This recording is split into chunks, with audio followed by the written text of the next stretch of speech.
What if I told you that today I am going to talk about Jammu and Kashmir state land vesting of ownership to the Occupants Act of 2001?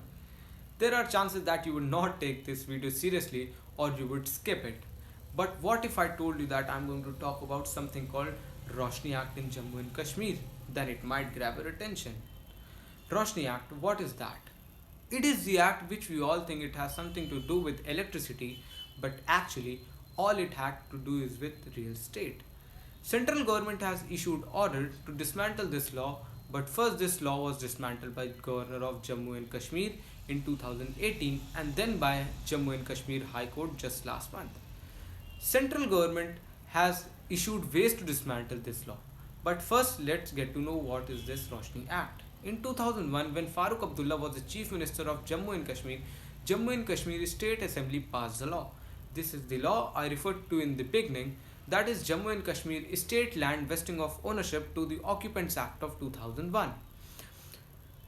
This law says that anybody who is settling on this land of Jammu and Kashmir in an unauthorized or illegal way after the land reform law passed in 1950s, anybody who grabbed this land in the past can now come to the government and pays the fee for the regularization of the land in the name of owner, no matter how illegally or in how unauthorized manner you may have grabbed it.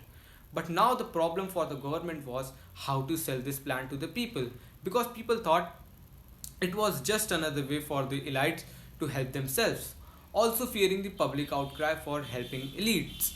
So to come around this problem, government planned that they would raise money through regularization taken as a fees by the people for the regularization of their land, which would be 25,000 crores as per stated by the government, which was a whole lot of money in 2000 back then.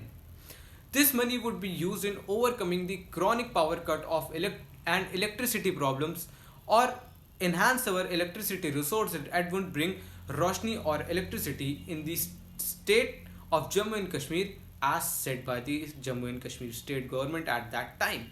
And this is how they sold their plan to the people as a regularization of land and electricity scheme. But still there was one problem. The cutoff was set to 1919, which means land grabbed before or till 1990 would be only be covered, and this created a chaos among the elites. But somehow the law was passed. But later in 2003, when PDP Congress government, which was a half of government, which means 3 years PDP would rule the state and next 3 years would be ruled by the Congress government. It states so PDP made an amendment to this law which took 1 year, and this amendment shifted the cutoff date to the 2004. But because of this law, many people started grabbing the lands, knowing the fact that the land would be regularized, and this hunger for land was stopped by CAG report in 2013, which said all the promises of collecting 25,000 crores have so far collected only 76 crores, which came out to be as a scandal, as the amount was comparatively very less for the land. Then after Governor Satyapal Malik repealed the act in 2018, stating that the land which had been already regularized will stay the same, but there will be no further applications. Later, a Kashmiri lawyer filed in PIL Jammu Kashmir High Court against the law, stating it is unconstitutional.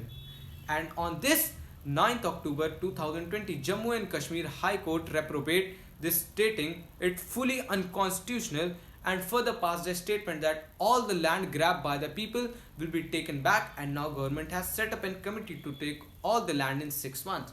But it would be very interesting to see if the government would be able to take that land back or not. Thank you. This is Vikalp from Campus Beat. Stay connected and tuned for more interesting national and international news and affairs.